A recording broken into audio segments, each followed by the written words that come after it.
পৃথিবীর সবচেয়ে বড় অপরাধ হলো অতিরিক্ত ভালোবাসা। আজকে আমরা অতিরিক্ত ভালোবাসার কারণে সবচেয়ে বড় অপরাধী আমরা হয়ে যাই। আপনি জানেন, যাকে আপনি অতিরিক্ত ভালোবাসেন আর অতিরিক্ত ভালোবাসাটাই আপনার জন্য কাল হয়ে দাঁড়ায়। এই ভালোবাসাটা এটা কেন কিভাবে কষ্ট দিয়ে জানেন আপনি? এটা কোনো আদালতে কষ্ট প্রদান করা হয় না। এই কষ্টটা কখনো কোনো জেলখানার ভিতরে যাওয়া লাগে না। এই কষ্টটা তিলে তিলে যেই মানুষটাকে আপনি অতিরিক্ত ভালোবাসছেন, যেই মানুষটাকে আপনি অতিরিক্ত মিস করেছেন, যেই মানুষটাকে আপনি অতিরিক্ত পাই রুটি দিয়েছেন, সেই মানুষটাই আপনাকে তিলে তিলে তিলে তিলে আঘাত করতে থাকে। এই যে আঘাতটা, এই যে আপনি ওভার তাকে ভালোবাসছেন, মোহাব্বত করেছেন, আপনার জীবনের চাইতেও তাকে নিয়ে আপনি ঘর সংসার করার একটা পরিকল্পনা সাজিয়েছেন, ওই মানুষটাই আপনাকে সবচাইতে বড় আঘাতটা করে। এই আঘাতটা কতটুকু জানেন আপনি? একটা কথা মনে রাখবেন, কোনো মানুষের যখন শরীরের মাঝে আঘাত করে, কিভাবে? মনে করেন আপনার হাতের মাঝে আঘাত করা হয়েছে, আপনার হাতে দিয়ে রক্ত প্রবাহিত হচ্ছে, হ্যাঁ, অথবা আপনার শরীরে আঘাত করা হয়েছে, আপনার শরীর দিয়ে রক্ত প্রবাহিত হচ্ছে, কিন্তু হ্যাঁ, আপনি যদি মেডিসিন ইউজ করেন, আপনি যদি মেডিসিন খাবার খান, আপনার শরীরে যে আঘাত করা হয়েছে, আপনার হাতে দিয়ে যে রক্ত প্রবাহিত হচ্ছে, মেডিসিন খাওয়ার কারণে আপনার হাতের রক্ত বন্ধ হয়ে যাবে। শরীর দিয়ে যে রক্ত প্রবাহিত হচ্ছে সেটাও বন্ধ হয়ে যাবে।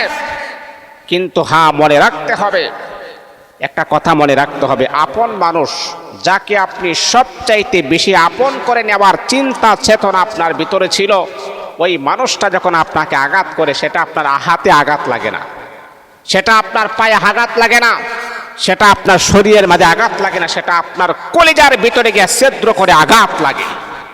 আর কলিজার আঘাত, সেটা পৃথিবীর সমস্ত মেডিসিন যদি আপনি খাবার খেয়ে ফেলেন, কলিজার যে আঘাতটা লেগেছে সেটা কখনো দূর করা যায় না।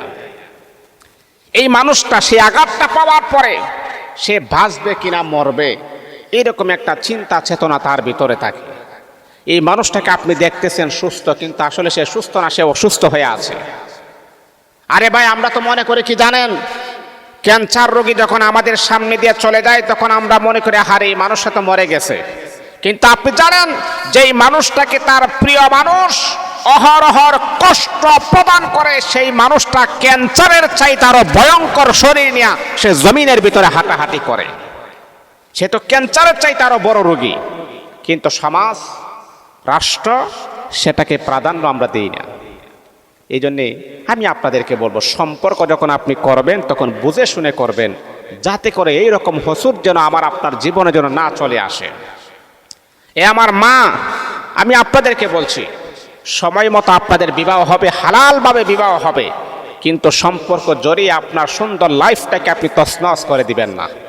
হে যুবক, তোমাকে আমি বলছি, শোনো, তোমার সুন্দর শরীর, তোমার সুন্দর গঠন, একটা নারীর পিছনে দৌড়ায়া দৌড়ায়া দৌড়াতে দৌড়াতে তোমার সুন্দর লাইফটাকে তুমি তছনছ করে দিও না, এলোমেলো করে দিও না।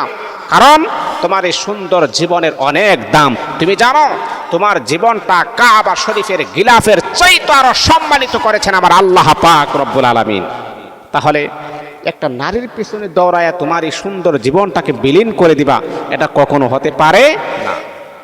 এই জন্য এই দিকে অবশ্যই আমাদেরকে ফোকাস রাখতে হবে, খেয়াল রাখতে হবে।